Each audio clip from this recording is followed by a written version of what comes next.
Bab 1751 Li Chaptou. Ye Bufan mendongak dan melihat ada 20 atau 30 orang bergegas mendekat. Mereka semua tinggi dan kuat, memegang pedang, senjata, dan tongkat di tangan mereka. Di tengah kerumunan, 4 pria kekar membawa tongkat geser, di atasnya duduk seorang pria paruh baya gemuk. Orang ini menyilangkan kakinya, dan wajahnya yang gemuk penuh dengan kesombongan. Tak perlu dikatakan lagi, orang ini pastilah Tuan Huang yang legendaris. Sekelompok orang tiba di depan pusat medis Taiping dengan cara yang agresif. Tiang geser diturunkan, dan Huang Sanye turun dari sana. Katak itu menunjuk ke arah Ye Bufan dengan sisa lengannya yang utuh dan berteriak, "Tuan ketiga, bajingan kecil itu tidak memberimu wajah. Dia tidak hanya menyelamatkan binatang kecil itu, dia juga mengalahkan kita." Tuan Huang mengerutkan bibirnya, terlihat sangat sombong, dan akhirnya tatapan cabulnya tertuju pada Su Chaiwei. "Nak, cepat berlutut dan bersujud untuk meminta maaf, lalu patahkan kedua kakimu sendiri, lalu kirim gadis kecil itu untuk menghangatkan tempat tidur Tuan ketiga." Lupakan. Tapi sebelum dia bisa menyelesaikan kata-katanya, hanya mendengar ajepret, tanda tamparan ungu merah langsung muncul di wajahnya, dan dia mundur 7 atau 8 langkah. Karena keadaan hari ini ditakdirkan untuk menjadi buruk, Ye Bufan secara alami terlalu malas untuk berbicara omong kosong dengan orang ini, dan hanya melontarkan mulut besar.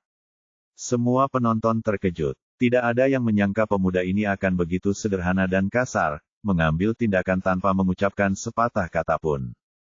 Tuan Huang benar-benar terpana, dan ketika dia sadar, dia menjadi sangat marah. "Bajingan kecil, kamu berani memukulku. Apa yang kamu lihat? Bunuh dia dengan cepat, bunuh dia." Orang ini menjadi gila. Dia telah menjadi raja kota Sirius selama bertahun-tahun ditampar di mulut.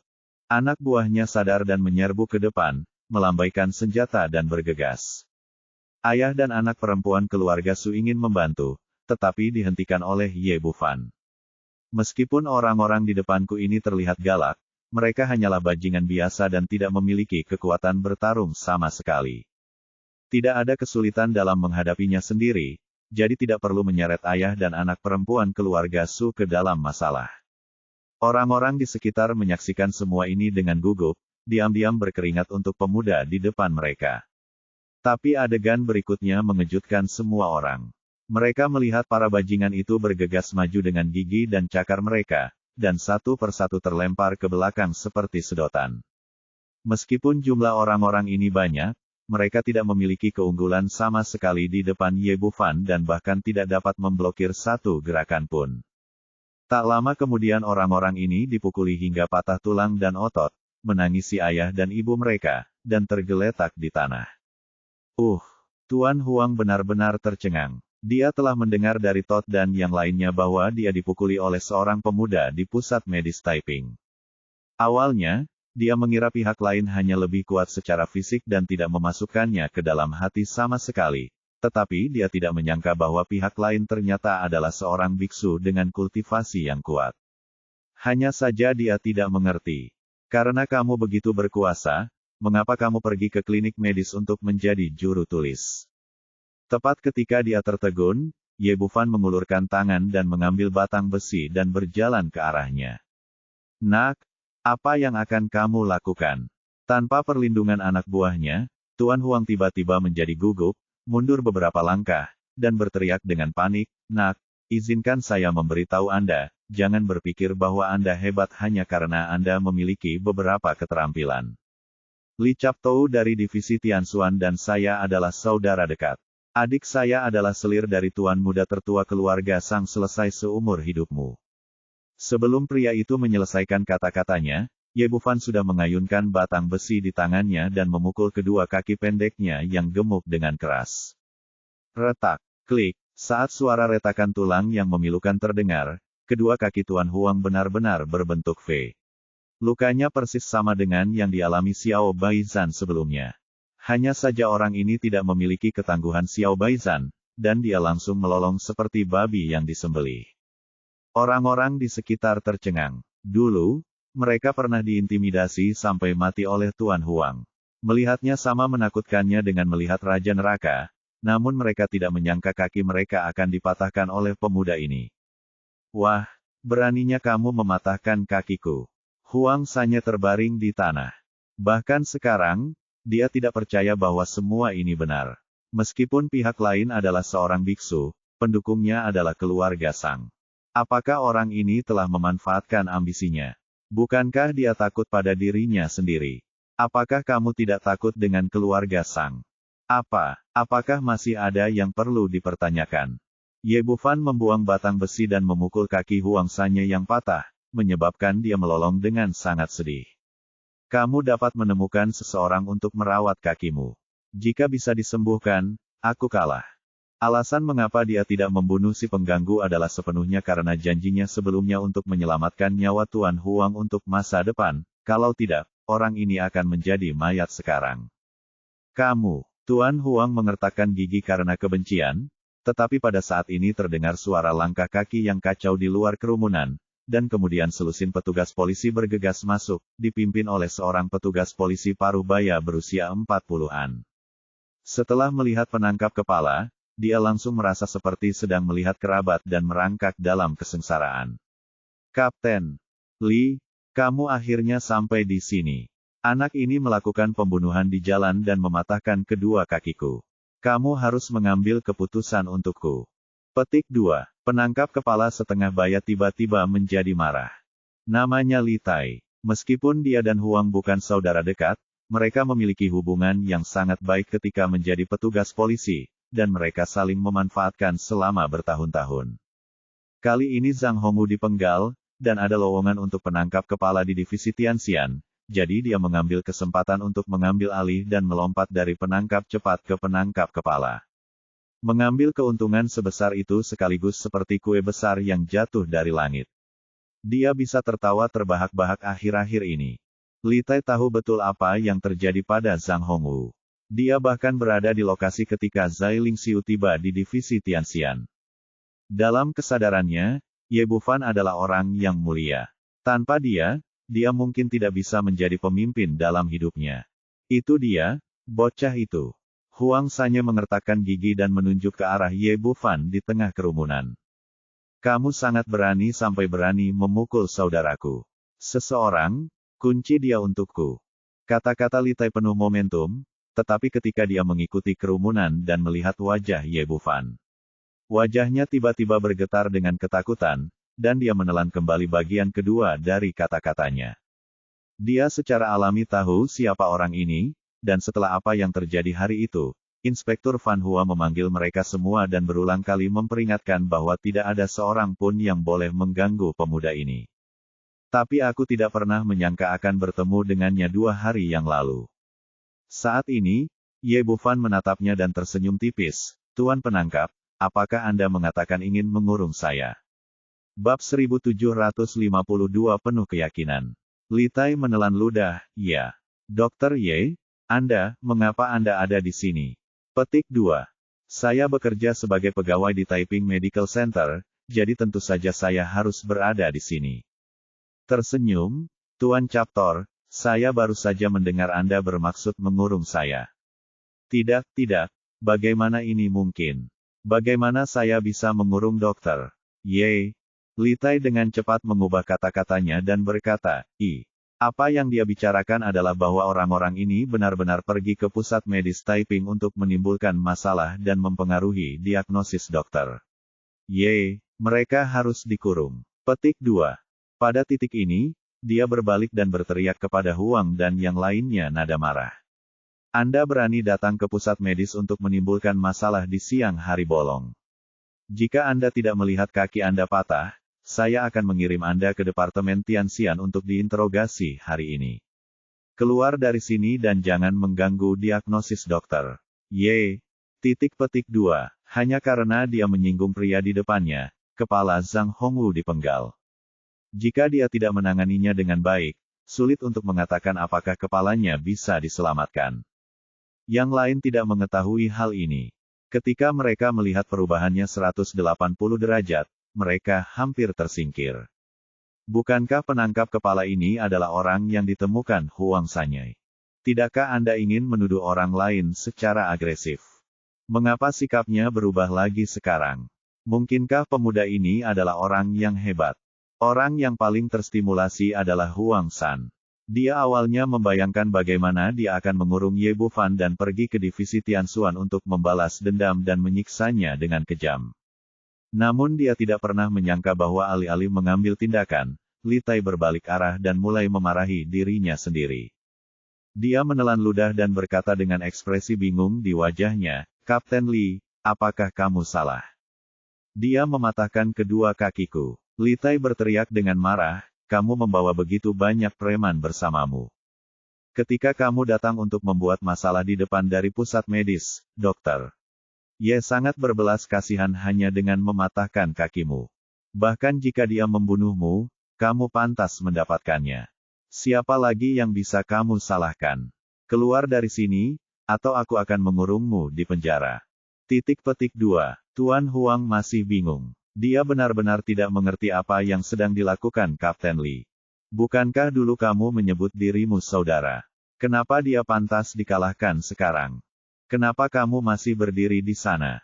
Cepat singkirkan semua orang ini. Li Taiseng takut malam yang panjang dan banyak mimpi akan berakhir buruk jika dia membuat marah Ye Bufan, jadi dia segera memerintahkan bawahannya untuk mengambil tindakan dan memanfaatkannya. Metode acak untuk membunuh Huang Sanye dan para bajingan itu. Para detektif ini tidak menunjukkan belas kasihan sama sekali, dan dengan cepat memukuli orang-orang itu sampai mereka melarikan diri. Dengan bantuan dua anak buahnya, Huang melarikan diri karena malu. Baru setelah orang-orang ini menghilang sepenuhnya, para penonton perlahan kembali sadar, dengan wajah penuh keheranan.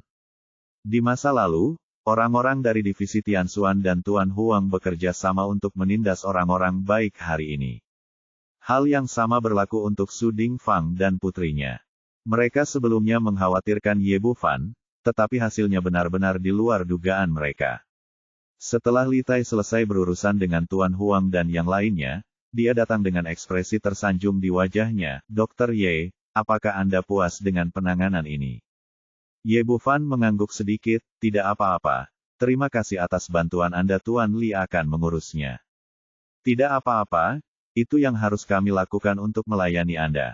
Li Tai berkata, "Dokter Ye, jika Anda tidak memiliki instruksi apapun, kami akan kembali dulu." Meskipun dia memilih untuk memihak Ye Bufan hari ini, Huang Sanye di belakang mereka adalah keluarga Sang, yang juga bukan sesuatu yang bisa diprovokasi oleh penangkap kecil. Prioritas utama adalah keluar dari sini secepat mungkin.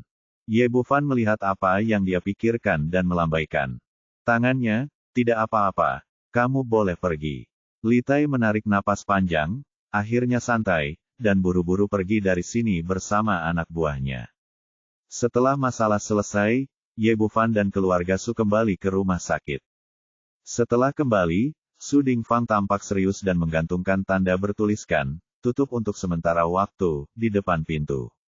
Kemudian dia membawa Ye Bufan langsung ke ruang belajar di halaman belakang, dan Su Chaiwei mengikuti di belakang dengan ekspresi sedih wajahnya.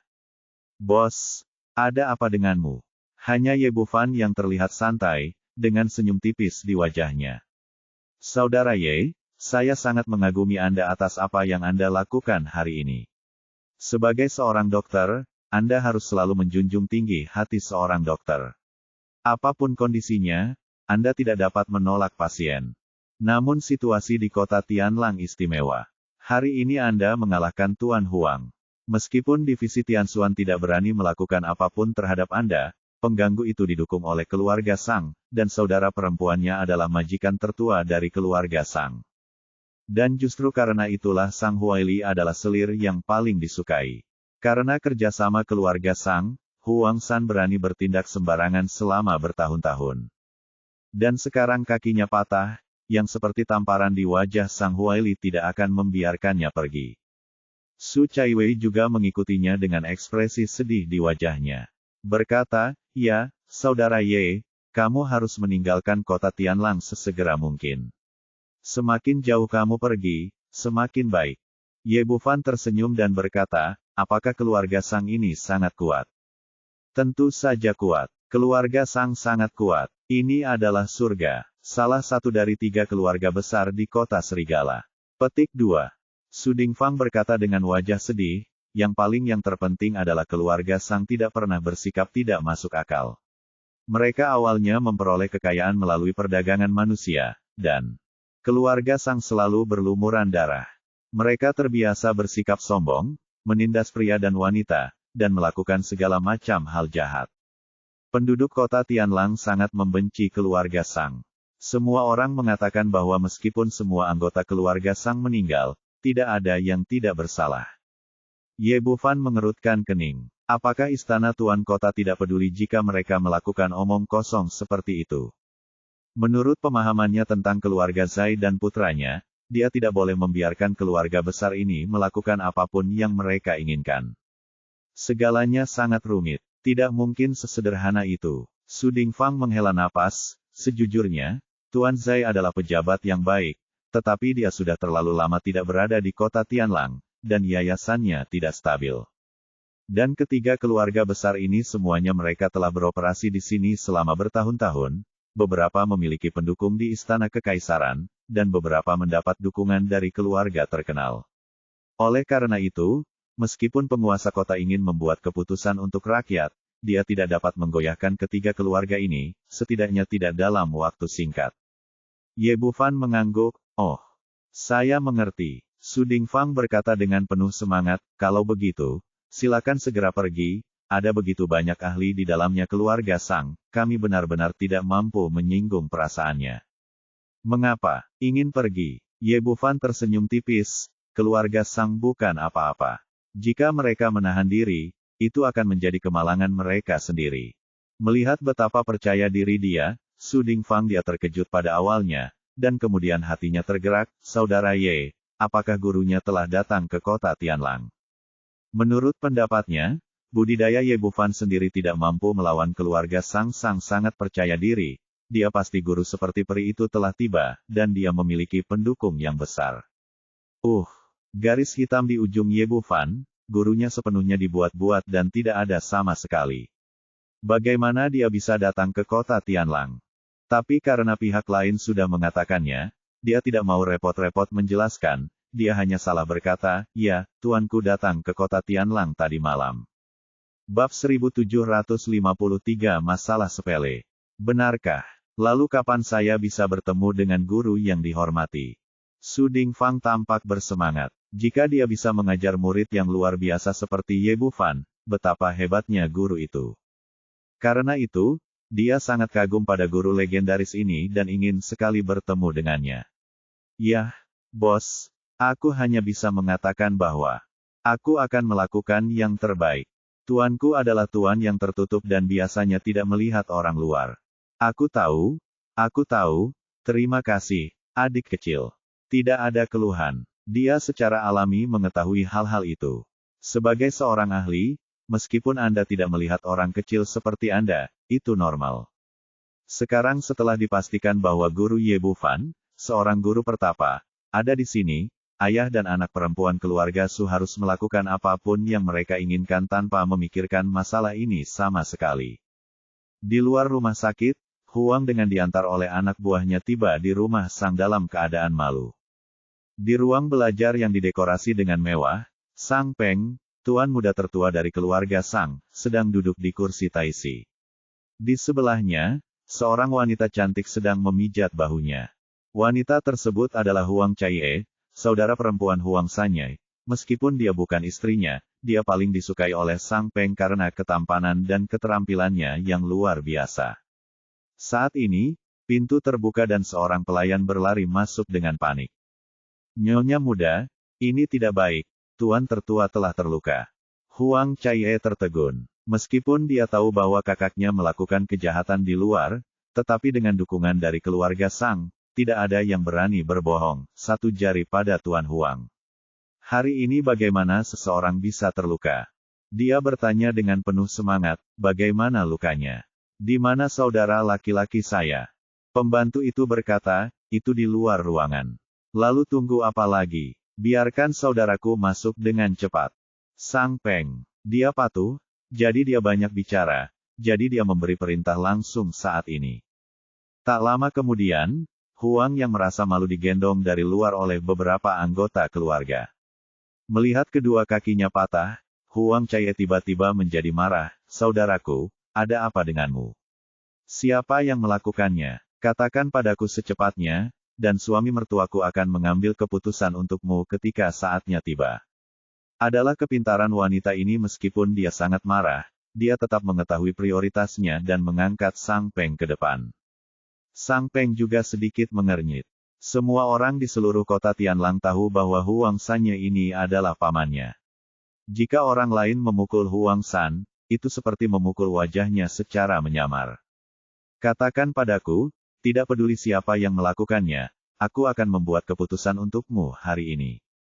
Saudari, Tuan Muda Sang, Huang Sanye tidak lagi memiliki kesombongan di depan orang luar, tetapi sangat menyedihkan dengan ingus dan air mata. Setelah beberapa saat, dia menceritakan apa yang terjadi. Begitulah Tuan Muda. Pemuda dari pusat medis Taiping itu sama sekali tidak menganggap serius keluarga Sang. Aku sudah memberitahumu namamu, tapi dia masih mematahkan kakiku. Benar-benar penindasan. Kamu terlalu sombong. Sang Peng tertawa setelah mendengar ini. Saya pikir Anda telah memprovokasi seseorang. Ternyata itu adalah anak kecil dari apotek. Tapi Anda benar-benar tidak berguna, dan Anda dipukuli oleh salah satunya seperti ini.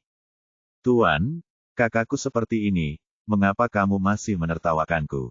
Huang Caie segera memeluk lengannya dan berkata, aku tidak peduli apa, kamu harus aku buat keputusan untuk saudaraku, hancurkan klinik medis Taiping yang omong kosong itu, dan beri pelajaran pada pemuda itu. Jangan khawatir, ini masalah sepele bagiku. Kata Sang Peng sambil tersenyum. Mengingat, bagi putra tertua keluarga Sang, hal itu sama sekali tidak menjadi masalah. Kemudian dia melihat ke arah pelayan di sebelahnya, kenapa kamu masih berdiri di sana? Cepat cari dokter di rumah. Ya, pelayan itu setuju dan berlari keluar dari luar. Keluarga kaya seperti keluarga Sang memiliki dokter sendiri di rumahnya, jadi tidak perlu mempekerjakan dokter dari luar. Huang Caie berkata dengan penuh semangat, Dr. Li, tolong segera periksakan adikku. Jangan panik, Nona, ini hanya trauma kecil. Bisa diobati dengan mudah. Keluarga Sang, sudah jelas bahwa pencapaian medis Dr. Li sangat bagus, dan keahlian terbaiknya adalah mengobati trauma. Meletakkan kotak obat, dia dengan percaya diri membuka celana Huang San dan memeriksa luka di kakinya yang patah. Kepercayaan di wajahnya perlahan menghilang, lalu dia mengerutkan kening dan perlahan memutar simpul. Cepatlah, tunggu apa lagi? Aku akan kesakitan. Tuan Huang berteriak dengan gigi terkatup. Huang Caie juga berkata, ya, mengapa Anda tidak mengambil tindakan? Saya, Dokter, Li berkata dengan ekspresi malu, maaf, Nona muda, saya tidak dapat menyembuhkan luka ini. Setelah mendengar apa yang dia katakan, Sang Peng meletakkan tangan di tangannya. Cangkir teh berkata tidak puas, apa yang terjadi? Bukankah kamu baru saja mengatakan bahwa sedikit trauma dapat dengan mudah disembuhkan? Anda tidak dapat berbuat apa-apa. Mengapa keluarga Sang kami mendukung Anda? Tuan muda, dengarkan saya. Cedera ini sangat istimewa.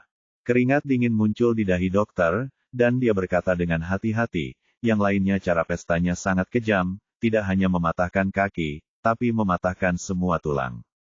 Bukan itu saja, serius, yang terpenting masih ada zenki aneh yang tertinggal di kaki, lukanya tidak akan menyambung sama sekali, jika tidak maka hanya akan menambah rasa sakitnya. Sang Peng mendengus, tidak apa-apa. Omong kosong apa yang kamu bicarakan. Bersihkan saja. Tuan muda, kemarahan ini juga aneh. Yang lebih muda tidak memiliki kemampuan itu. Kamu sungguh sia-sia. Apa gunanya aku membesarkanmu? Sang Peng menendang Dokter Li, terbang keluar, kamu tidak berguna. Keluarlah di sini. Dokter Li bangkit dari tanah dan lari, tidak berani mengeluh sama sekali. Dia tahu betul temperamen tuan muda tertua dari keluarga Sang. Dia sangat kejam dan akan membunuh orang di setiap kesempatan menyelamatkan nyawanya. Setelah dia pergi, Huang Caie memeluk lengan Sang Peng lagi, suamiku, tolong pikirkan cara secepatnya. Kamu tidak bisa membiarkan adikku tetap seperti ini. Huang Sanye berkata dengan gugup, anak itu pernah berkata sebelumnya, ya hanya lukanya saja. Hanya dia yang bisa menyembuhkannya. Ketika Ye Bufan mengatakan ini sebelumnya, dia tidak memasukkannya ke dalam hati sama sekali, tetapi sekarang dia merasa sedikit takut ketika melihat dokter. Li tidak berdaya. Seorang pria dari klinik medis kecil berani mengucapkan kata-kata sombong seperti itu. Wajah Sang Peng penuh dengan penghinaan. Jangan khawatir, Dokter Sue ada di keluarga sang kita. Dia hanya pergi untuk merawat orang tua itu.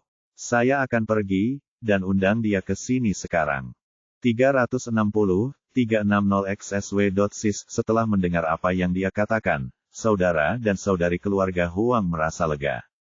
Dokter ajaib Sue Guanghe terkenal di seluruh kekaisaran Tianfeng, jadi Sang Peng tidak berani mengabaikannya sama sekali dan pergi ke ruang depan untuk mengundangnya secara langsung. Dikatakan bahwa Sue Guanghe datang ke kota Tianlang. Meskipun ia gagal menyembuhkan penyakit penguasa kota Zai Tianfang, reputasinya sebagai dokter ajaib masih ada, dan ia segera menjadi sasaran keluarga besar yang berlomba-lomba untuk mempekerjakannya. Jadi dia tidak pergi hari ini, tetapi tinggal di sini untuk mendapatkan uang tambahan. Dia baru saja merawat Sang Ziyuan, kepala keluarga Sang. Dia tidak menolak undangan Sang Peng, dia pasti yang membayarnya.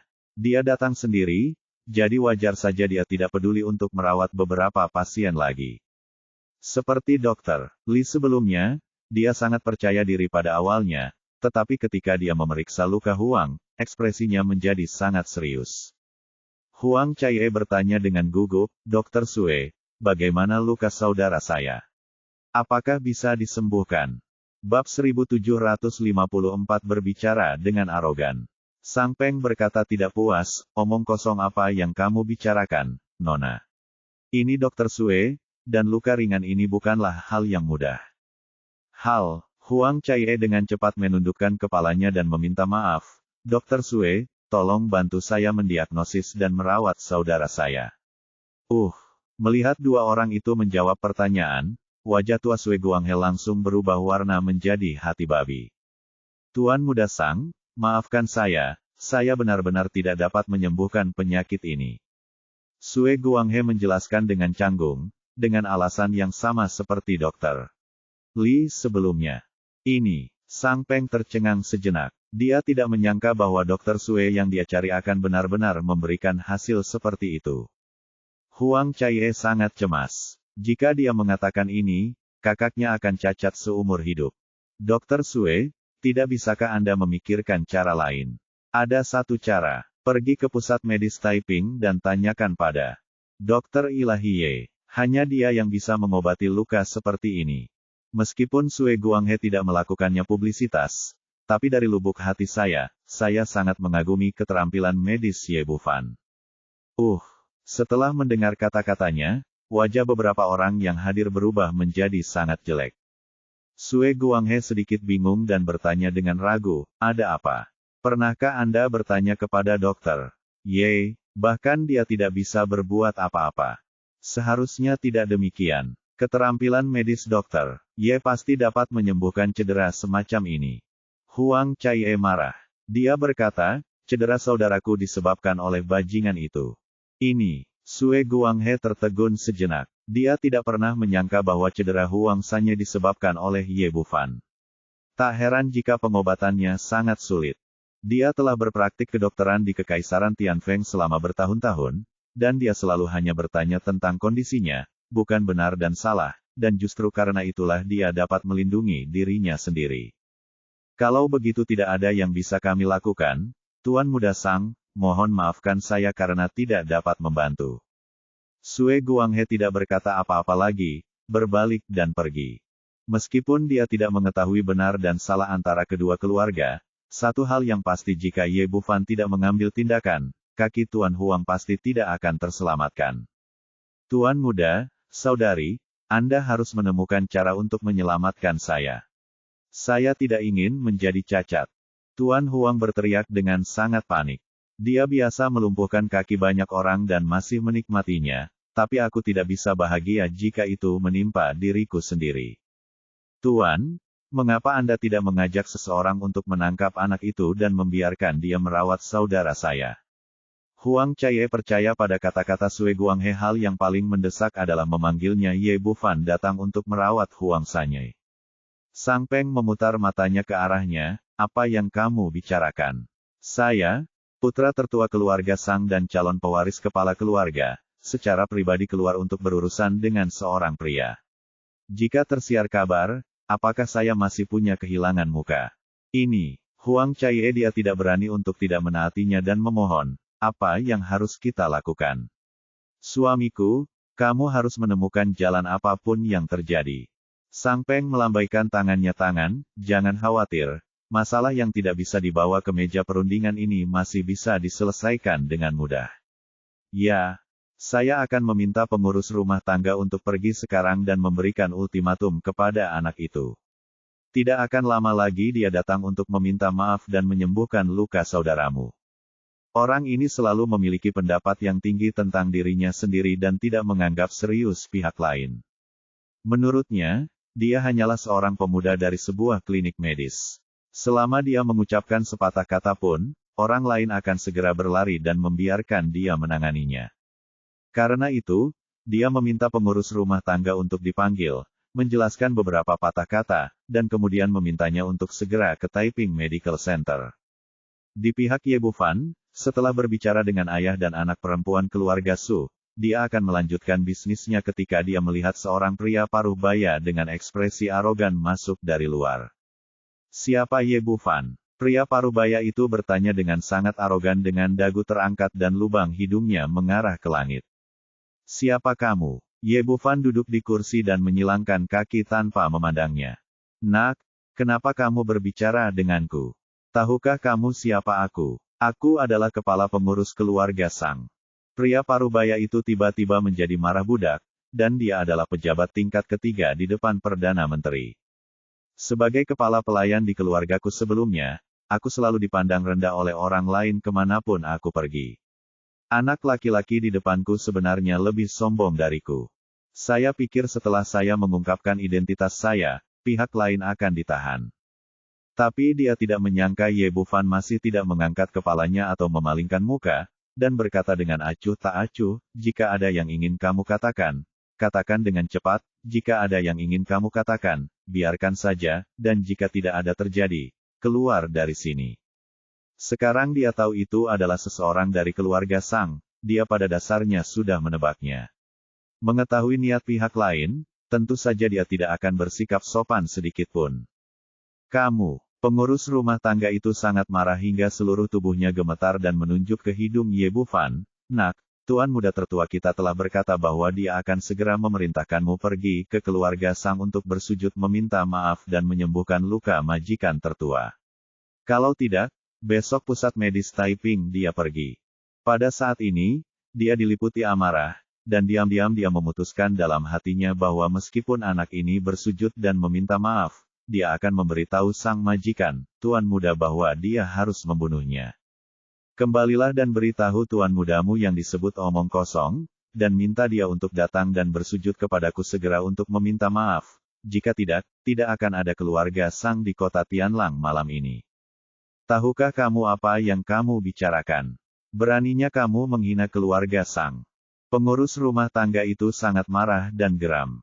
Dia diam-diam menyesalinya. Jika dia tahu lebih baik, dia akan membawa lebih banyak tuan ke sini. Namun sebelum dia selesai berbicara, dia ditangkap oleh sebuah tangan besar, lalu dia mengambilnya dan melemparkannya keluar pintu rumah sakit, lalu menendangnya keluar. Ingat, kembalilah dan beritahu Sang Peng, datang ke sini sebelum gelap dan bersujud dan minta maaf, jika tidak maka akan terlambat untuk menyesal.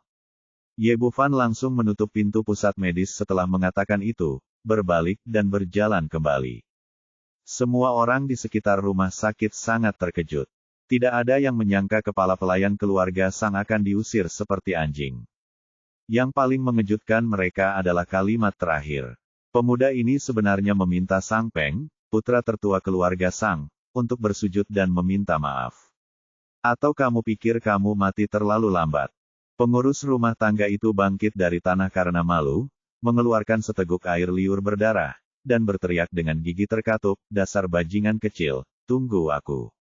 Setengah jam kemudian, Pria itu kembali ke rumah Sang dan datang ke masuk depan Sang Peng. Apa yang kamu lakukan? Sang Peng mengerutkan kening dan bertanya tidak puas. Tuan muda, anak laki-laki itu terlalu sombong. Kepala pelayan menceritakan kisah masalah tersebut dengan rasa malu yang semakin bertambah, dan akhirnya berkata, Tuan muda, anak laki-laki itu sama sekali tidak menganggap serius keluarga Sang, dan dia juga tidak menganggapmu serius. Dia sebenarnya memintamu untuk berlutut dan meminta maaf padanya, jika tidak akan ada keluarga Sang di kota Tianlang. Malam ini, hahaha. Sang Peng tertawa terbahak-bahak setelah mendengar ini. Menarik sekali. Seorang pria muda, aku tidak tahu siapa yang memberinya keberanian untuk berani berbicara kepadaku seperti ini. Jangan katakan apa-apa, marah, karena menurutnya, orang lain di matanya hanyalah lelucon, seperti badut, dan tidak pantas untuk marah sama sekali. Eksistensi seperti apa keluarga Sang itu? Salah satu dari 3 keluarga besar di kota Tianlang, bahkan istana tuan kota tidak dapat berbuat apa-apa. Pihak lain sebenarnya mengucapkan kata-kata liar tentang menghancurkan keluarga Sang. Apa ini selain orang gila? Bab 1755 kejahatannya serius. Huang Caie berkata dengan marah, Tuan, kita tidak bisa membiarkan bocah kecil itu merajalela. Kirimkan seseorang segera untuk menangkapnya. Sang Peng menggelengkan kepalanya, jangan khawatir, saya sudah mendapatkan milik saudaramu cederanya dirawat terlebih dahulu. Tidak akan ada masalah serius dalam waktu singkat. Sedangkan, untuk anak itu, saya ingin memberinya waktu untuk bersenang-senang dan membiarkan semua orang di kota Tianlang melihatnya. Dokter typingnya, pavilion, atau apakah dia menghancurkan keluarga Sang saya? Tanda tanya, meskipun Huang Caie disukai, dia tidak berani menentang pendapat Sang Peng. Ini juga cara dia bertahan hidup. Selain itu, kaki Huang Sanya telah dirawat, jadi tidak ada masalah jika dia bertahan selama 1 malam. Kota Tianlang, sebelum Ye Bufan kata-kata itu menyebar dengan cepat, dan di era tanpa komunikasi modern, kata-kata itu menyebar ke seluruh kota dengan kecepatan yang sangat cepat. Alasan mengapa semua orang tertarik adalah karena beritanya sangat mengejutkan. Mengancam keluarga Sang, salah satu dari 3 keluarga besar, menyegarkan pemahaman semua orang. Namun, Ye Bufan dan keluarga Su sibuk merawat orang dan menyembuhkan luka Xiao Baisan. Setelah operasi, jumlah orang yang datang ke sini untuk berobat berlipat ganda. Ketika mereka bertiga hampir sibuk, hari sudah malam. Ketika pintu pusat medis terbuka, Zai Lingxiu datang dengan tim penjaga. Berjalan masuk dari luar. Ye Bufan menatapnya dan tersenyum, Nona, kenapa apakah kamu di sini? Petik 2. Kudengar Sang Peng akan menimbulkan masalah bagimu. Aku di sini untuk membantumu. Selama bajingan itu berani datang, aku akan segera membunuhnya dengan pisau. Zai Lingxiu mendengar dari bawahannya tentang konflik antara Ye Bufan dan keluarga Sang, dan segera bergegas menghampiri bawahannya. Petik 2. Terima kasih, Nona. Ye Bufan tersenyum penuh terima kasih pada wanita lugas ini. Tapi tidak perlu, aku bisa mengatasinya sendiri. Kamu bisa menyelesaikannya, bagaimana kamu bisa menyelesaikannya? Bagaimana mungkin kamu bisa melawan keluarga Sang sendirian? Zai Lingxiu berkata dengan keras kepala, jangan khawatir, tidak peduli seberapa kuat dukungan atau latar belakang keluarga Sang, selama dia berani menindas dermawan keluarga Zai kita, saya akan melawannya sampai mati. Petik 2. Nona, kamu sebenarnya tidak membutuhkannya. Aku tidak sendirian, karena tuanku ada di sini. Petik 2. Ye Bufan tidak ingin istana tuan kota terlibat dalam masalah ini, jadi dia hanya bisa mengeluarkan gurunya yang sama sekali tidak ada. Zai Lingxiu memasang ekspresi terkejut di wajahnya, benarkah? Di mana orang tuanya? Biarkan saya mengunjunginya. Petik 2. Aku juga tidak tahu tentang ini. Tuanku selalu seperti naga yang tidak pernah melihat akhirnya. Aku tidak dapat menemukannya, tapi dia berkata dia akan membawaku untuk menyelesaikan masalah keluarga Sang malam ini. Petik 2. Oh, itu bagus. Zai Lingxiu mengangguk penuh semangat. Meskipun dia belum pernah bertemu dengan master yang disebutkan Ye Bufan, dia bisa mengajar murid magang yang luar biasa. Tidak ada keraguan tentang budidayanya. Tidak sulit berurusan dengan keluarga Sang. Selain itu, dia adalah orang besar, murid. Alkemis dapat dengan mudah mengundang orang-orang kuat yang tak terhitung jumlahnya untuk membantu. Nona, ada sesuatu yang ingin saya tanyakan kepada Anda. Berapa banyak yang Anda ketahui tentang keluarga Sang? Beberapa orang mengatakan bahwa jika semua anggota keluarga Sang dibunuh, tidak akan ada kematian yang tidak adil. Sekarang Zai Lingxiu ada di sini, Ye Bufan tidak ingin menyia-nyiakan kesempatan ini. Dia ingin tahu sebanyak mungkin tentang keluarga Sang, agar tidak membunuh orang baik secara tidak sengaja ketika dia melakukannya di malam hari. Ayah dan anak perempuan keluarga Su hanyalah dokter biasa dan hanya tahu sedikit tentang keluarga Sang, jelas tidak selengkap wanita tertua dari istana Tuan Kota. Saya tahu betul hal ini.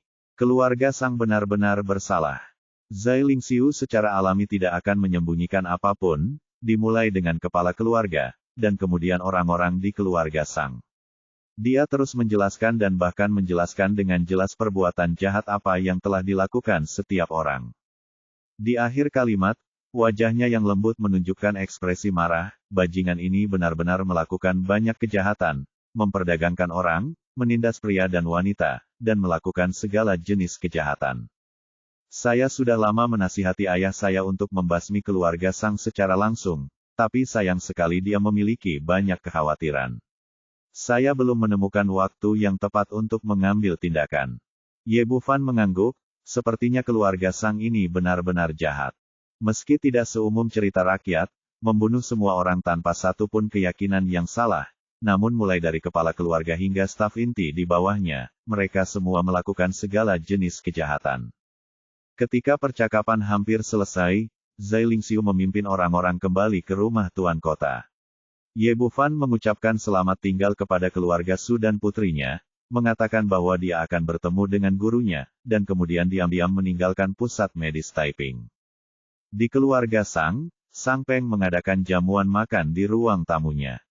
Meja makan dipenuhi dengan makanan lezat dan segala jenis makanan lezat.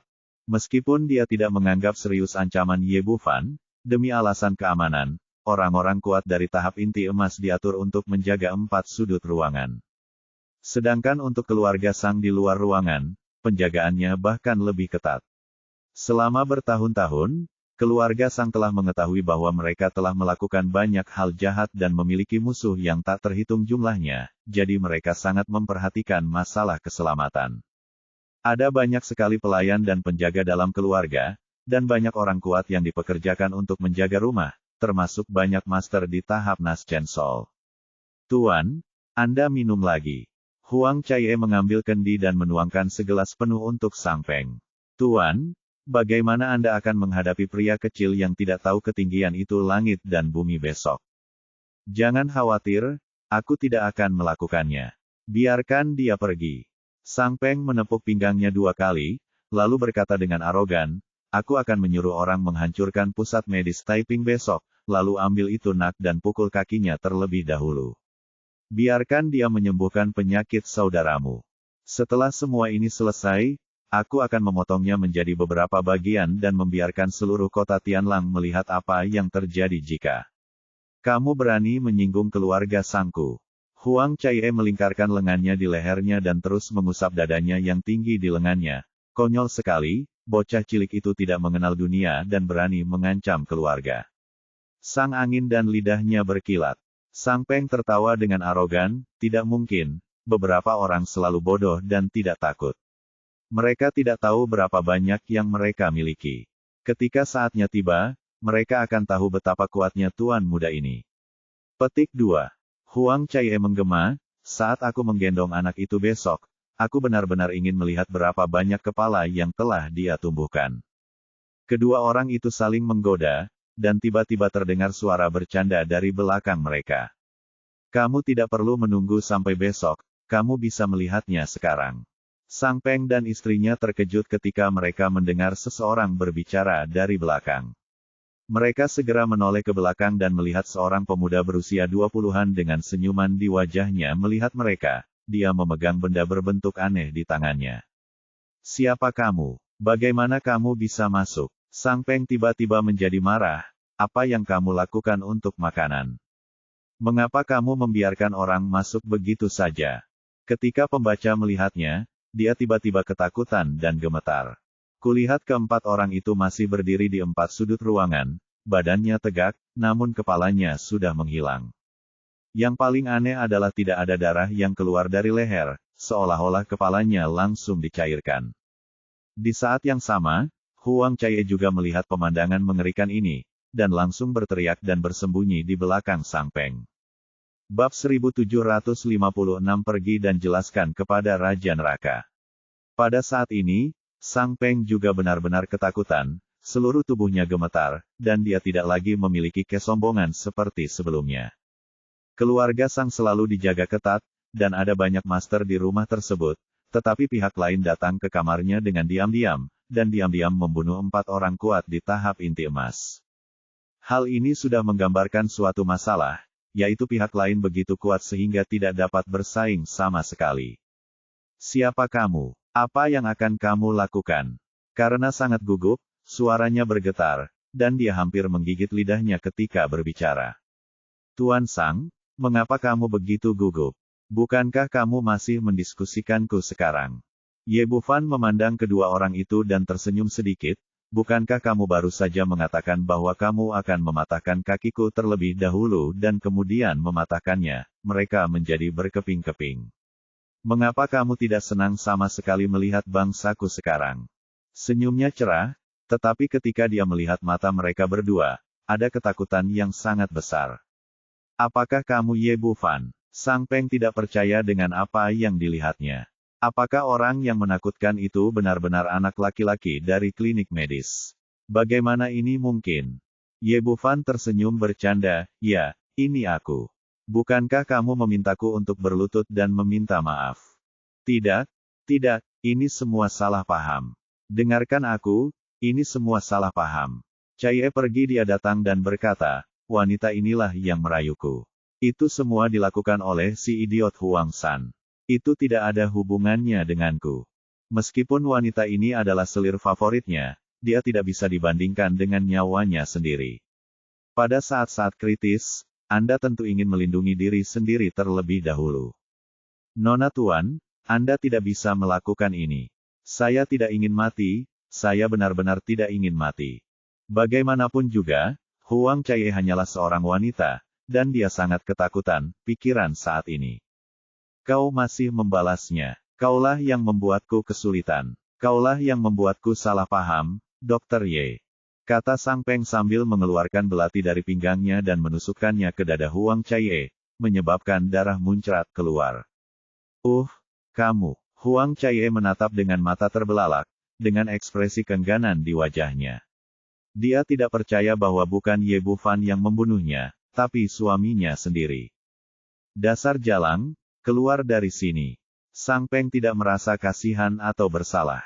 Dia menendang tubuh Huang Caie ke samping dan berkata dengan wajah tersanjung, Dr. Ye, jangan khawatir, aku akan membunuh wanita ini terlebih dahulu, dan aku akan segera membunuhnya.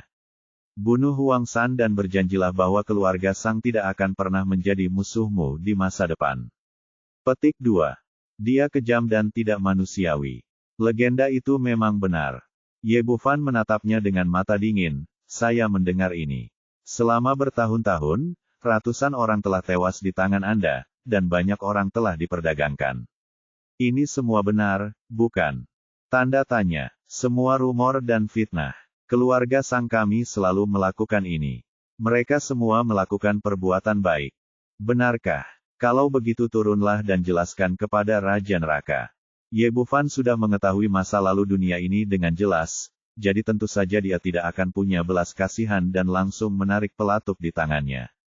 Pistol partikel mengeluarkan suara yang tidak terlihat, dan kemudian kepala Sang Peng yang ketakutan benar-benar meleleh, hanya menyisakan mayat yang berdiri di sana.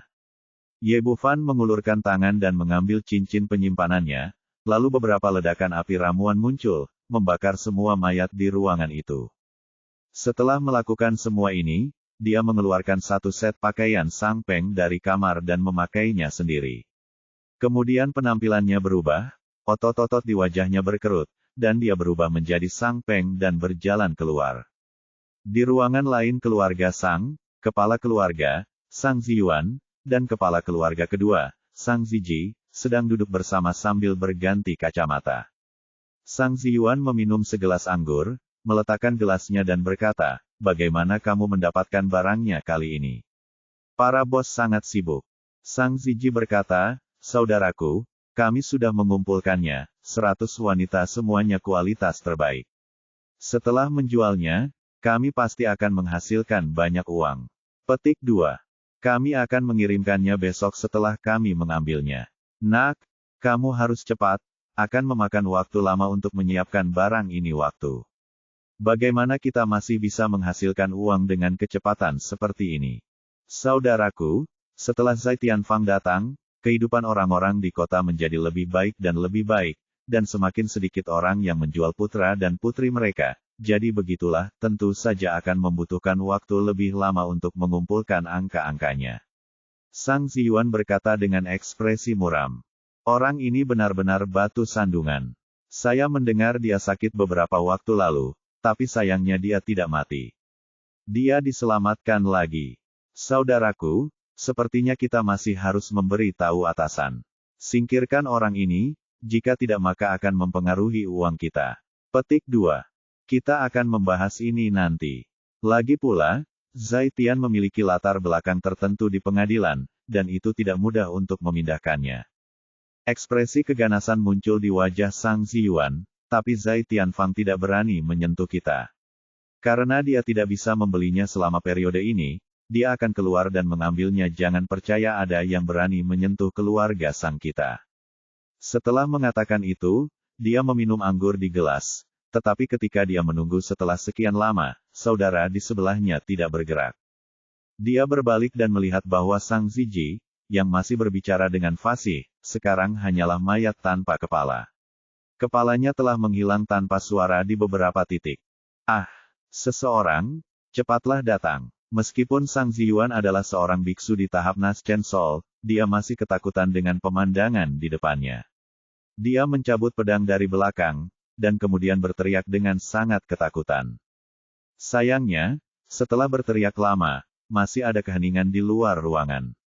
Tiba-tiba dia berbalik dan melihat putranya Sang Peng berdiri di belakangnya sambil memegang sesuatu yang aneh di tangannya.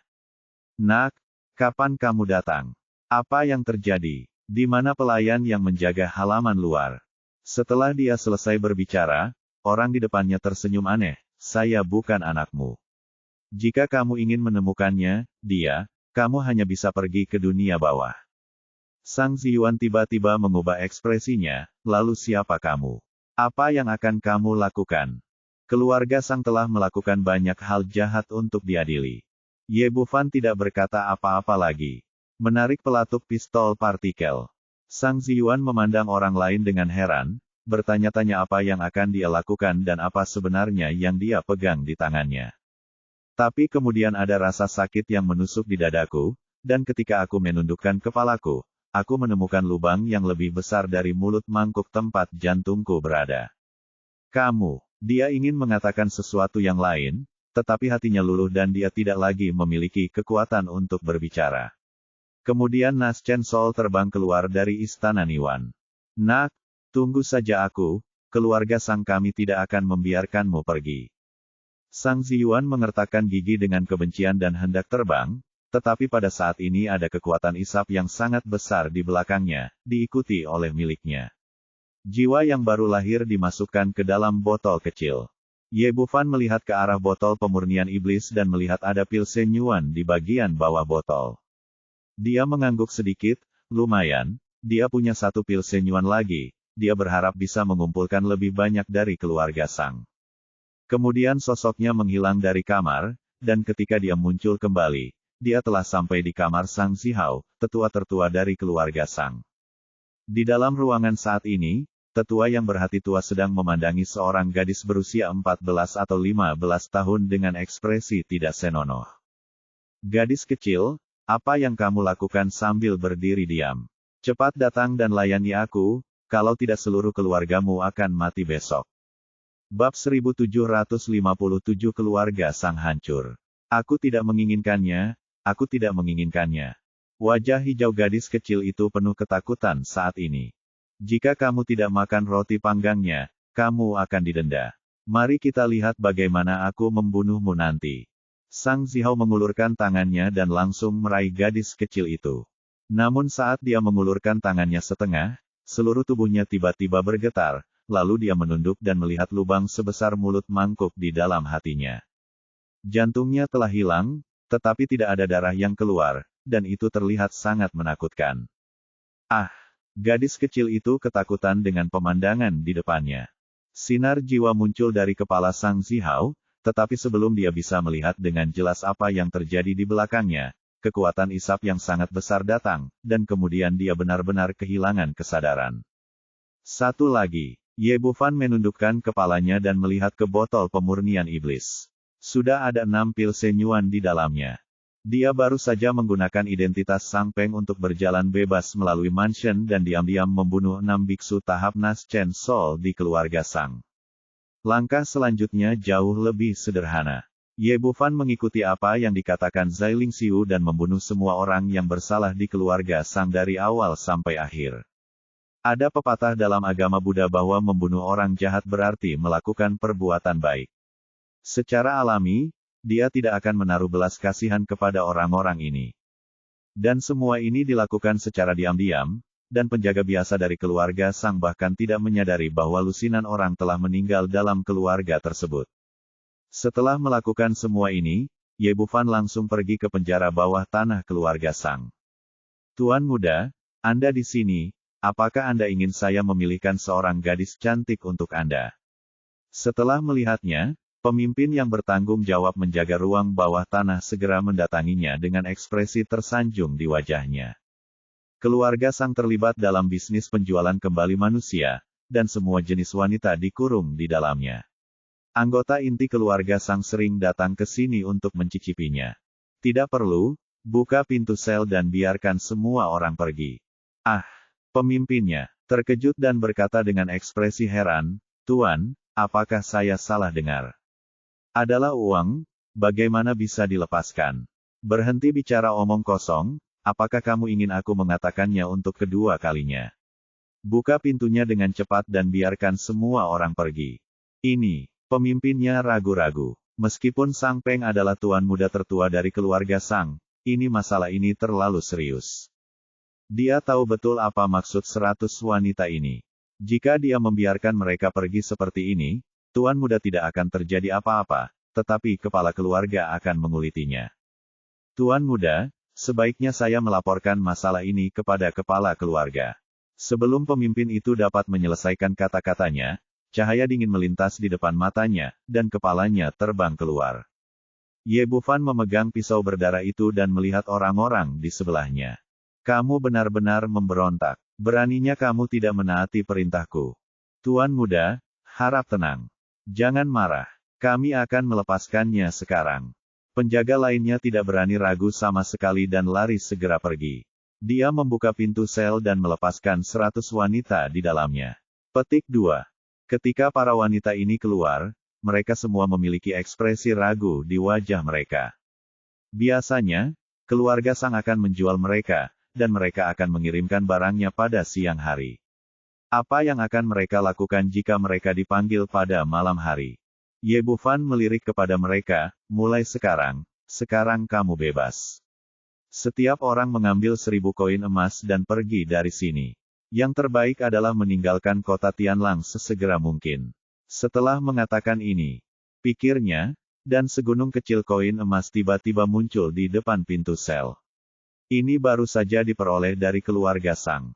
Jika mereka tidak takut akan terlalu banyak yang bisa diambil oleh para wanita ini, semua orang akan memberikannya kepada mereka. Terlebih lagi, dengan daya beli kota Sirius, 1000 koin emas sudah cukup bagi sebuah keluarga biasa untuk hidup nyaman seumur hidup. Namun setelah dia mengatakan itu, para wanita itu benar-benar tercengang. Mereka tidak percaya bahwa ini benar. Beberapa dari mereka dijual kepada keluarga Sang oleh orang tua mereka karena mereka tidak dapat menghilangkan masalah di rumah, dan beberapa dari mereka direnggut, tetapi tidak ada yang menyangka bahwa mereka akan dilepaskan suatu hari nanti. Dan Anda juga bisa menghasilkan banyak uang, meskipun Anda hanya memimpikannya, Anda tidak akan berani bermimpi seperti ini. Ye Bufan mengerutkan kening, mengapa kamu masih berdiri di sana? Ambil uangnya dan pergi. Dia tidak punya waktu untuk membuang-buang waktu di sini, jadi dia langsung mengambil 1000 koin emas dan memasukkannya ke wanita di depannya. Ambil itu, uang dan pergi. Tunggu sampai aku menyesalinya. Wanita itu memastikan bahwa dia tidak sedang bermimpi, mengambil uang dan berlari menuju pintu. Ketika wanita lain melihatnya mengambil uang itu dan pergi tanpa pengawasan sama sekali, mereka menyadari bahwa semuanya benar. Mereka segera mengikutinya, mengambil 1000 koin emas mereka sendiri, dan berlari keluar satu persatu seolah-olah mereka sedang melarikan diri. Meskipun penjaga di sebelah mereka semua memiliki ekspresi aneh, tidak ada yang berani mengatakan apapun setelah mengetahui kesalahan pemimpin sebelumnya. Mereka menyaksikan tanpa daya saat orang-orang ini mengambil uang dan melarikan diri dari keluarga Sang. Oke, kalian semua kembali dan istirahat. Tidak perlu menonton di sini. Ketika kepala rumah bertanya besok, dia akan mengatakan bahwa aku memintanya untuk melakukannya. Penjaga dan kemudian sisiran keluar. Ketika mereka kembali ke pusat medis Taiping, baik keluarga Su maupun putrinya tidak tidur, duduk di lobi menunggu kepulangannya.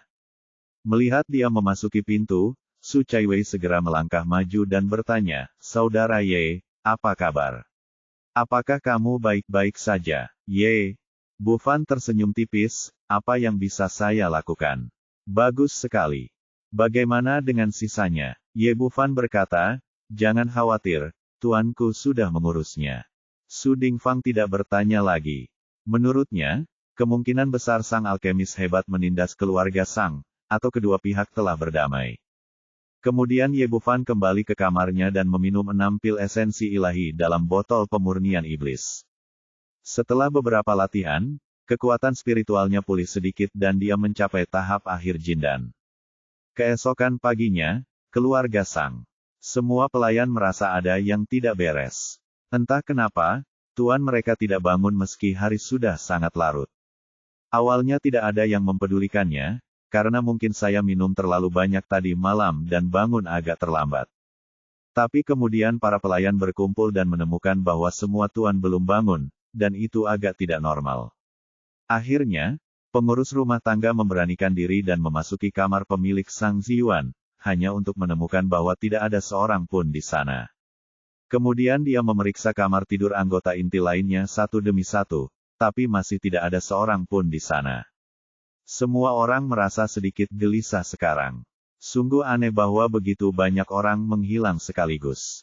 Terutama para penjaga yang menjaga ruang bawah tanah, yang telah dilepaskan tetapi tidak dapat menemukan Sang Peng, merasa sangat tidak nyaman.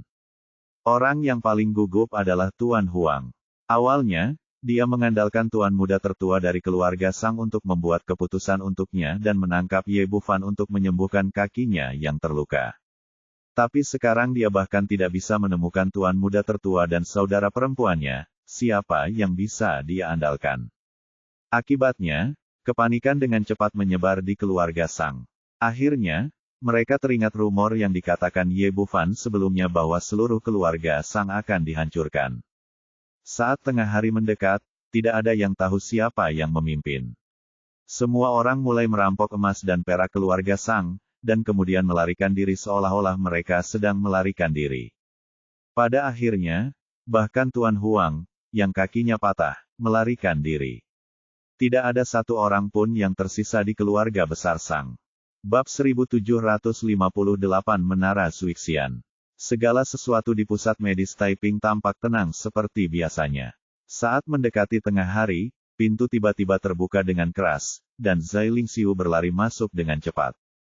Setelah memasuki pintu, dia melihat Ye Bufan dan membawanya ke kamar sebelah. Setelah kembali kemarin, istana tuan kota telah mengirimkan orang untuk mengawasi pergerakan keluarga Sang, jadi mereka segera mendapat kabar bahwa keluarga Sang kosong. Keluarga Sang benar-benar hancur. Zai Lingxiu memandang Ye Bufan dengan kegembiraan di wajahnya. Meskipun dia sudah mengetahui rencana pihak lain kemarin, itu adalah satu hal yang perlu diketahui. Dan mendapatkan hasilnya sekarang adalah satu hal. Ye Bufan tersenyum dan mengangguk. Bagus, kamu melakukan pekerjaan dengan baik. Ini untuk menghilangkan kerugian bagi orang-orang, dan semua orang merayakannya. Kata Zai Lingxiu sambil menepuk bahunya, membuat suara gertakan dalam kegembiraan yang luar biasa. Ye Bufan memiliki garis hitam di kepalanya dan berpikir bahwa wanita ini terlalu kasar. Untungnya, dia memiliki beberapa keterampilan, jika tidak, dia akan mematahkan bahunya dengan beberapa pukulan ini. Aku tidak melakukan ini, itu adalah gurunya. Ye Bufan berperilaku rendah hati seperti biasa, memberikan semua pujian kepada guru yang tidak ada itu. Tentu saja aku tahu ini, tapi tuanmu tidak akan mengambil tindakan tanpamu, jadi penghargaan tetap menjadi milikmu. Zai Lingxiu berkata, ngomong-ngomong, ayahku ingin mengundang tuan untuk menjadi tamu di kotaku rumah tuan untuk mengungkapkan rasa terima kasihnya. Itu tidak perlu. Ye Bufan telah mengantisipasi situasi ini dan telah mempersiapkan kata-katanya. Tuanku adalah ahli di dunia. Yang paling dia tidak suka adalah kerumitan duniawi ini. Tidak mengizinkannya. Terima undangan apapun dan kunjungi. Oh, baiklah, kembalilah dan beritahu ayahku. Zai Lingxiu sepertinya telah memikirkan hasil ini, lalu berkata, baiklah, aku akan mentraktirmu makan siang ini.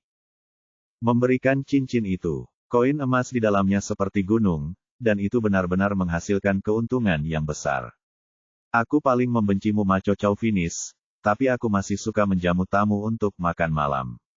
Zai Lingxiu menarik lengan bajunya, ayo pergi sekarang, bibiku belum sarapan.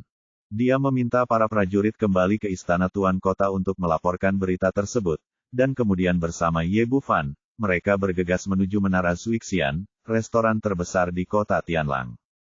Melihat restoran yang indah dari kejauhan, Zai Lingxiu berkata, biar saya beritahu Anda, ini adalah restoran terbesar di seluruh kota Tianlang, dan makanan serta anggurnya terasa paling enak. Tapi harganya juga paling mahal, jadi Anda punya untuk bersiap menghadapi banyak pendarahan. Ye Bufan selalu memiliki senyum tipis di wajahnya. Uang bukan masalah baginya sekarang, tapi dia benar-benar tidak bisa memuji rasa makanan dan anggur yang dikatakan Zai Lingxiu.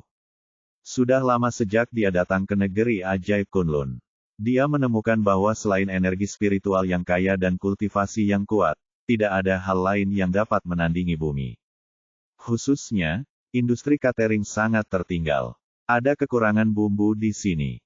Saat memasak, hanya ada garam mentah sebagai bumbu, dan rasanya sangat tidak enak.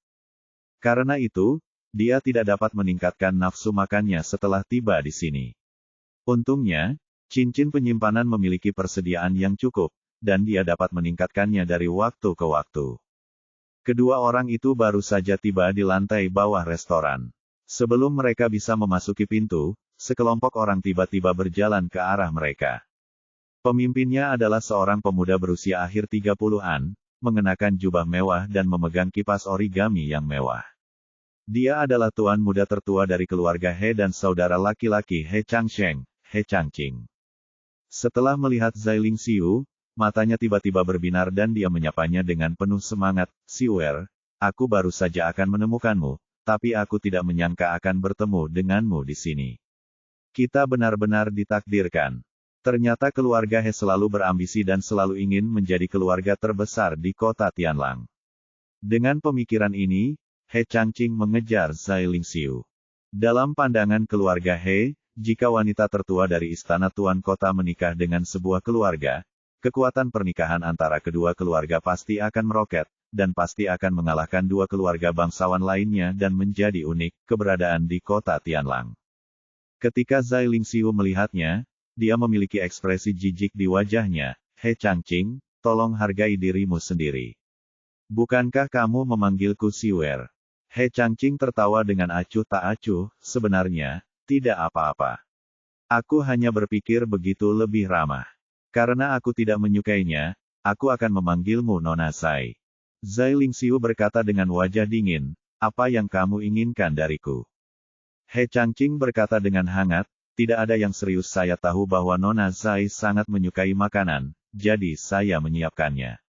Saya ingin mentraktir Anda beberapa bahan khusus berkualitas tinggi untuk hidangan enak di Zuixianlou. Awalnya saya ingin memasaknya di sini sebelum mengirim seseorang untuk mentraktir Anda, tetapi saya tidak melakukannya. Aku tidak berharap bertemu denganmu di sini. Dia benar-benar berpikir keras untuk mengejar Zai Lingxiu. Mengetahui bahwa selain pandai bela diri, wanita tertua dari istana Tuan Kota juga menyukai makanan, itulah mengapa dia membuat persiapan yang rumit hari ini. Zai Lingxiu sama sekali tidak peduli dengan antusiasmenya. Tidak perlu, seseorang telah mengundang saya makan malam hari ini. Nona, apa yang Anda katakan salah. Anda bukan sembarang orang. Anda bisa mengeluarkan bahan-bahan seperti itu milikku. Sudah kubilang, tidak perlu.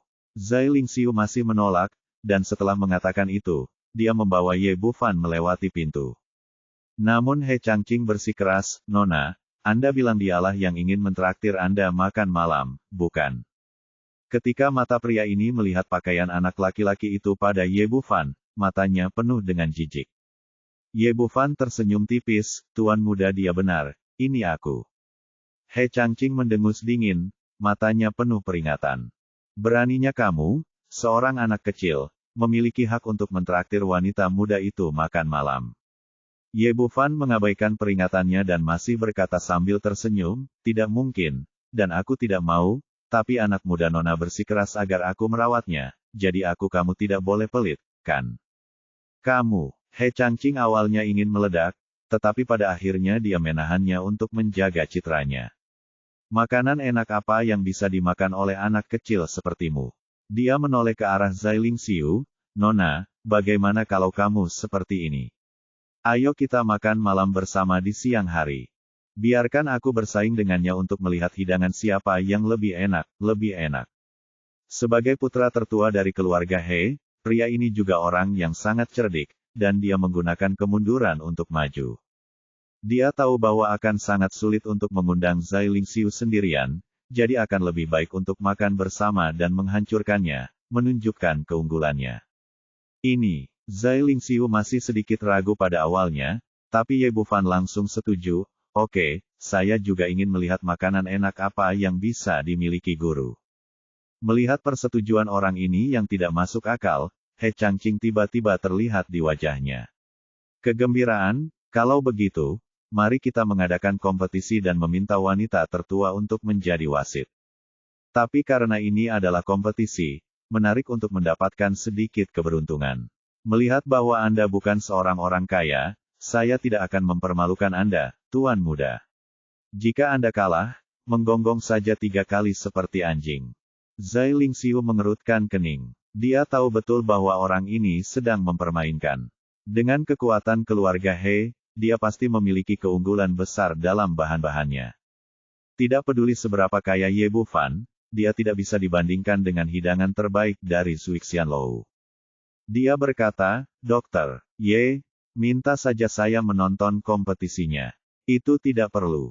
Bab 1759, saat aroma saus keluar, siapa yang bisa menandinginya? Sejak Tuan Muda He mengatakannya, mari kita berkompetisi. Ye Bufan memandang He Changqing dengan bercanda, kami telah sepakat bahwa jika Anda kalah nanti, Anda juga akan belajar menggonggong 3 kali. Yang paling bisa dipercaya, dan Nona Zai adalah saksinya. Kata-kata He Changqing nyaring dan nyaring, karena menurutnya, sama sekali tidak ada kemungkinan dia kalah. Dalam hal ini, mari kita buat kesepakatan. Ye Bufan berbalik untuk melihat Zai Lingxiu, Nona, dalam hal ini, tolong jadilah notaris untuk kami. He Changqing tidak masuk akal untuk menyenangkan wanita tertua dari istana Tuan Kota. Kedua, dia mengetahui karakter wanita ini, dia selalu jujur dan tidak jahat. Baiklah kalau begitu. Mereka berdua sudah mengambil keputusan, dan Zai Lingxiu tidak punya pilihan selain setuju. Mereka bertiga langsung memasuki gedung Zuixian. He Changqing adalah pengunjung tetap di sini dan sangat akrab dengannya mulai dari bos hingga pelayan. Mereka segera memesan salah satu kamar pribadi paling mewah dan mereka bertiga masuk bersama. Dia mengatur agar anak buahnya membawa bahan-bahan ke dapur, dan memberikan instruksi rinci sebelum menatap Ye Bufan dengan gembira. Nak, kita di kota Tianlang selalu memperhatikan makan dengan tertib. Mari kita hitung 4 hidangan. Milikku sudah diatur. Sudah waktunya kamu memesan. Ye Bufan menggelengkan kepalanya sedikit, tidak perlu. Ini makanan dan minuman di Zuixianlou sama sekali tidak berharga bagiku. Aku akan membawanya sendiri. Tidak apa-apa. Hanya saja, jangan gagal membayar uang jika kamu kalah nanti. He Changqing masih memiliki senyuman di wajahnya menurutku. Pihak lain adalah anak laki-laki yang cantik. Saya baru saja menyiapkan beberapa hidangan sendiri, berharap dapat menyenangkan Zai Lingxiu. Tapi kenapa? Yang dibawanya adalah bahan-bahan terbaik di seluruh benua Kunlun, dan dia juga memiliki chef terbaik di Menara Zuixian. Meski kompetisi belum dimulai, hasilnya sudah diputuskan. Hidanganku harus menunggu sebentar, kenapa kita tidak minum dulu? Kata He Changqing sambil berpikir, dan mengeluarkan sebotol anggur tua dari cincin penyimpanan. Nona, ini adalah pemabuk abadi yang paling terkenal di Beijing. Saya menghabiskan banyak uang untuk membelikannya khusus untuk Anda. Altar ini berharga 10.000 koin emas. Seluruh ruangan memenuhi ruangan. Aroma anggur meluap.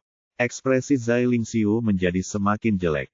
Dia pernah mendengar nama, Shen Xiansui, dan meminumnya 2 kali di ibu kota kekaisaran. Bab ini belum selesai, silakan balik halamannya. Wine ini bisa dikatakan sebagai salah satu wine terkenal di seluruh benua Kunlun, dan harganya sangat mahal sehingga orang awam tidak bisa meminumnya sekali seumur hidup. Nona, ciri terbesar dari mabuk abadi ini adalah aromanya. Tidak berlebihan untuk mengatakan bahwa aroma itu melayang 10 mil jauhnya. Dikatakan bahwa bahkan makhluk abadi pun bisa mabuk. Kata-kata He Changqing sebenarnya ditujukan untuk Ye Bufan. Menurutnya, seorang pemuda pasti belum pernah meminum minuman sebaik ini. Wah, mana winemu? Mari kita bandingkan dulu. Dengan 4 hidangan, kita bisa memenangkan 3 dari 5 pertandingan. Setelah mengatakan itu, dia mengambil 2 gelas wine dan mengisinya masing-masing lebih intens. Ye Bufan masih memiliki senyuman tenang di wajahnya. Meskipun dia tidak terlalu pandai dalam anggur, dia masih bisa membuat perbedaan mendasar. Meskipun wine ini memiliki aroma yang kaya, namun tidak murni dan kalah jauh dengan proses pembuatan wine Tiongkok. Jika Anda membandingkan minuman keras, tidak ada minuman keras yang dapat menandingi minuman keras nasional Tiongkok, Moutai. Moutai selalu terkenal dengan aromanya yang bercirikan aroma saus yang luar biasa, keanggunan dan kelembutan, bodi yang lembut, aftertaste yang lama, dan aromanya bertahan selama 3 hari dalam cangkir kosong. Apalagi isi ring penyimpanannya adalah semua minuman keras Moutai yang diseduh selama 30 tahun, belum lagi aromanya. Memikirkan hal ini, pikirnya, dan sebotol minuman keras Moutai yang lezat muncul di telapak tangannya. He Changqing tiba-tiba tampak terkejut.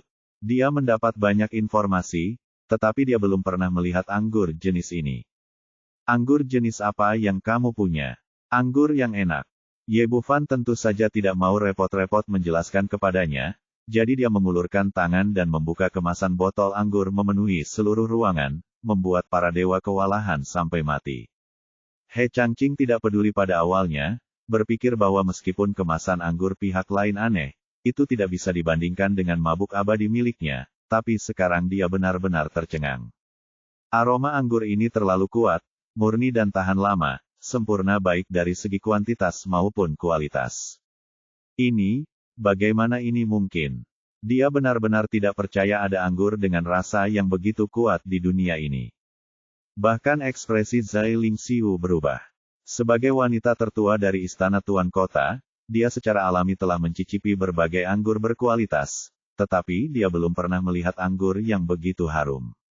Ye Bufan tampak acuh tak acuh, mengambil gelas anggur dan menuangkan 3 cangkir Moutai. Kali ini aromanya menjadi semakin kuat, dan tiba-tiba pintu dibuka dengan keras, lalu seorang lelaki tua berjanggut abu-abu bergegas masuk dari luar. Orang tua itu berumur sekitar 6 tahun. Bab ini belum selesai, silakan balik halamannya. 70 tahun. Dia berpakaian mewah. Dia adalah Kang Yongnian, penjaga toko Menara Zuixian.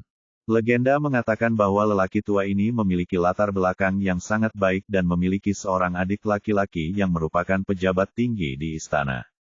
Tapi dia tidak tertarik pada hal lain, dia hanya menyukai makanan dan barang-barang di dalam cangkir, jadi dia membuka menara Zuixian di kota Tianlang.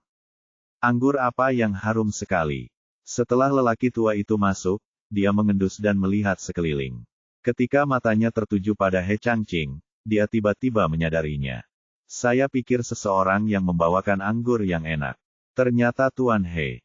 Kang Yongnian berkata dengan tenang, Tuan He, bolehkah orang tua itu meminta minuman juga? He, Changqing tampak rumit untuk sesaat, saya tidak tahu harus berkata apa, tidak peduli betapa bodohnya dia tahu bahwa lelaki tua ini tidak ada di sini untuk mabuk abadi. Kang Yongnian tidak terlalu peduli. Orang tua itu mengulurkan tangan dan mengambil segelas anggur Maotai di atas meja. Dia mengendusnya dengan hidungnya, menunjukkan ekspresi serakah, lalu meminum semuanya dalam satu tegukan. Ah! Setelah segelas anggur, lelaki tua itu menghela nafas panjang.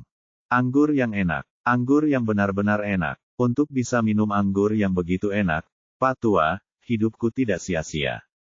Setelah Kang Yongnian menghela nafas, dia menatap dengan rakus ke gelas di depan Ye Bufan lagi. Anak muda, mari kita bicarakan. Bisakah kamu memberiku segelas anggurmu? Aku hanya meminumnya terlalu cepat dan tidak mencicipinya sama sekali. Oke, aku akan memberimu kedua gelas itu.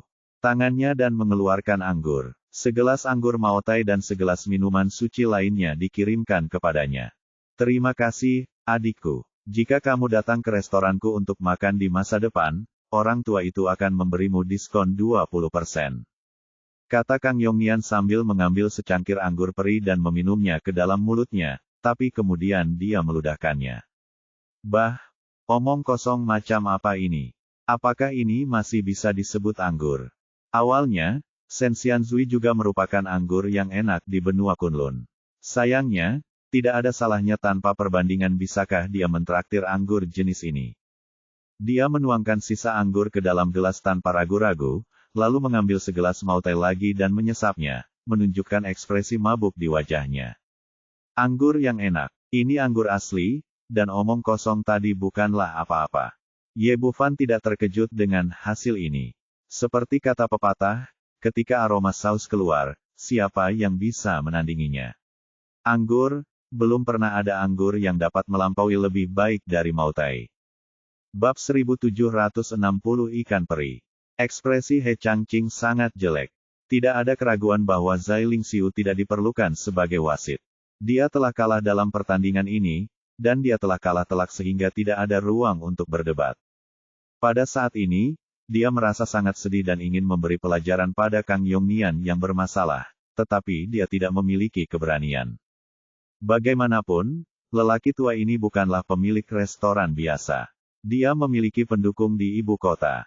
Ye Bufan tersenyum tipis, Tuan He, apakah saya memenangkan ronde ini? He Changqing mendengus dingin, berpura-pura tidak peduli dan berkata, jadi apa? Ini hanya segelas anggur. Siapa yang tahu dari mana asalmu? Mengerti. Kang Yongnian kemudian menyadari bahwa keduanya sedang berjudi dengan anggur, dan segera berkata dengan penuh minat, kalian berdua, apakah kalian bertaruh? Bagaimana kalau kalian membicarakannya dengan saya? He Changqing memalingkan wajahnya, jelas sangat tidak puas dengan orang tua itu. Ye Bufan tersenyum dan berkata, Tuan tua, Anda benar. Dia menceritakan kisah pertaruhan antara keduanya, dan akhirnya berkata, ini adalah pertandingan pertama sekarang.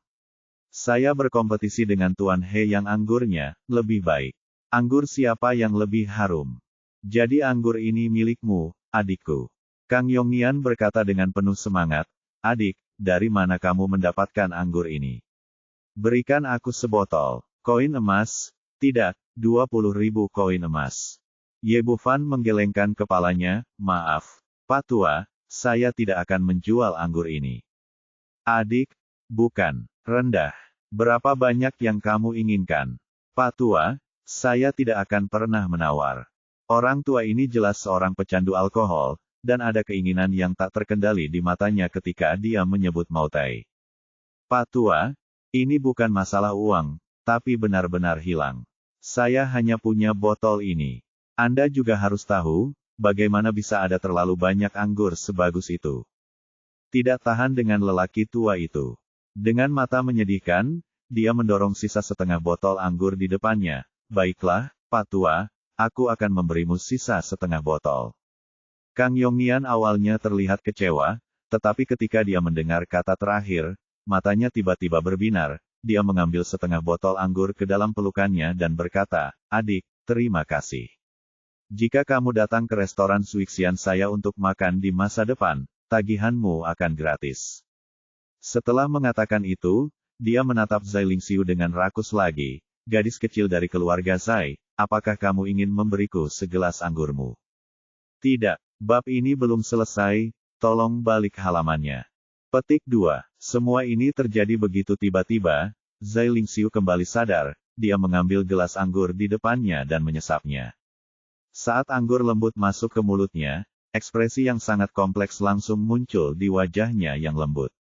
Anggur yang enak, anggur yang sangat enak. Zai Lingxiu memuji berulang kali dan diam-diam memutuskan dalam hatinya bahwa ketika dia pergi, dia harus mengambil kembali 2 botol lagi dari Ye Bufan agar ayah dan saudara laki-lakinya dapat merasakan rasanya yang enak. Mengenai apa yang dikatakan pihak lain bahwa anggur itu telah hilang, dia tidak percaya sepatah kata pun. Jika hanya ada 1 botol anggur berkualitas ini, pihak lain tidak akan mengeluarkannya dan berjudi dengan seseorang seperti He Changqing. Di antara 4 orang yang hadir, yang paling menyedihkan adalah tuan muda tertua dari keluarga He. Bahkan jika dia kalah dalam taruhan pertama, dia bahkan tidak mencicipi anggurnya, hanya mencium aromanya. Meskipun Kang Yongnian sedikit kecewa, lelaki tua itu belum siap untuk pergi dan melanjutkan, "Kalian berdua, apa taruhan selanjutnya? Saya bisa mencicipinya untuk Anda dan membuat penilaian. Anggur dan makanan enak. Karena anggurnya habis, dia siap untuk mencoba makanan lezat di bawah ini. Karena pemuda ini bisa menghasilkan anggur berkualitas, makanannya pasti enak juga." Ye Bufan tersenyum tipis, "Baiklah, mari kita undang lelaki tua itu untuk menjadi saksi." Meskipun He Changqing sangat tidak puas dengan Kang Yongnian, dia tidak punya pilihan di depan umum, jadi dia hanya bisa menyetujuinya. Saat beberapa orang sedang berbincang, pelayan segera datang membawa nampan. Ada seekor ikan emas besar di atas nampan yang penuh warna, rasa dan rasa. Melihat ikan yang dia siapkan dibawa ke meja, He Changqing tampaknya telah mendapatkan kembali kepercayaan dirinya dan wajahnya segera menjadi bersemangat. "Nona, Tuan Kang, Anda pasti tahu ikan ini. Ini adalah ikan peri dari Danau Sensian. Rasanya sangat lezat." Kang Yongnian tampak bersemangat setelah mendengar ini, "Benarkah? Saya dengar ikan peri ini. Untuk penggunaan eksklusif Istana Kekaisaran, bagaimana Anda bisa sampai ke kota Tianlang?" He Changqing diam-diam bahagia. Tampaknya lelaki tua ini bukannya tidak berguna. Dia tahu banyak tentang pengetahuan dan dapat membantunya tampil baik di saat-saat kritis. "Tuan Kang, ini menghabiskan banyak pemikiran dan total 20.000 koin emas." He Changqing berkata, "Nona, silakan coba dan lihat bagaimana rasanya ikan ini." Zai Lingqiu, tolong bab ini belum selesai membalik halaman. Dia ragu-ragu sejenak, tapi akhirnya mengambil sumpit, mengambil sepotong ikan, memasukkannya ke dalam mulutnya, dan mengunyahnya perlahan. "Nona, bagaimana rasanya?" He Changqing bertanya dengan ekspresi bangga di wajahnya. Sebelum Zai Lingxiu dapat berbicara, Kang Yongnian sudah memasukkan sepotong besar ikan ke dalam mulutnya, mengunyahnya dan berbicara. "Rasanya enak, layak menjadi ikan peri. Benar-benar enak." Setelah menerima pujian lelaki tua itu, He Changqing memandang Ye Bufan dengan bangga, "Nak, kamu bisa mencobanya juga, jadi kamu tidak perlu menunggu, sampai kamu merasa tidak puas jika kalah." "Oke." Ye Bufan tersenyum, tanpa sopan santun sama sekali, mengambil sumpit, mengambil sepotong ikan dan memasukkannya ke dalam mulutnya. Ikannya enak, dagingnya segar dan empuk, tapi sayangnya keterampilan memasaknya sedikit buruk, dan itu hanya bisa dianggap lebih rendah. Wajah He Changqing tiba-tiba menjadi gelap. "Nak, apa yang kamu bicarakan? Ini adalah ikan yang dimasak oleh kepala koki Menara Juxian. Bagaimana mungkin keterampilan memasak saya buruk?" Kang Yongnian juga berkata, "Anak muda, saya khawatir Anda tidak tahu bahwa kepala koki di dapur belakang saya dipekerjakan, dari dapur kekaisaran di ibu kota, dan keterampilan memasaknya sama sekali tidak ada artinya. Dia menggelengkan kepalanya saat dia berbicara, merasakan dalam hatinya bahwa pemuda ini tidak mau kalah dan membuat alasan sembarangan. Ye Bufan meletakkan sumpitnya, saya hanya bisa mengatakan bahwa Anda adalah katak di dalam sumur dan belum pernah melihat keterampilan memasak yang sebenarnya. He Changqing juga berpikir bahwa pihak lain itu sombong dan berkata sambil mencibir, baiklah, jika sudah hidangan apapun yang enak, bawa saja keluar dan biarkan aku melihatnya. Oke, biar kutunjukkan padamu. Setelah Ye Bufan mengatakan ini, semangkuk ikan rebus mengepul muncul di meja makan, dan aroma pedas dan lezat tiba-tiba memenuhinya, ruang. Cincin penyimpanan memiliki keunggulan ini, mereka adalah ruang 3 dimensi yang tidak bergantung pada dunia ini. Tidak peduli berapa lama waktu yang dibutuhkan untuk memasukkan barang, barang tersebut akan selalu terlihat segar. Karena itu, Ye Bufan menyimpan makanan lezat yang tak terhitung jumlahnya di cincin penyimpanannya yang besar untuk berjaga-jaga jika ada keadaan darurat. Panci berisi ikan rebus ini berasal dari restoran Sichuan yang lezat di ibu kota kekaisaran. Ini, baunya seperti apa? Kenapa harum sekali? Mulut Kang Yongnian langsung berair saat mencium aroma kaya ikan rebus.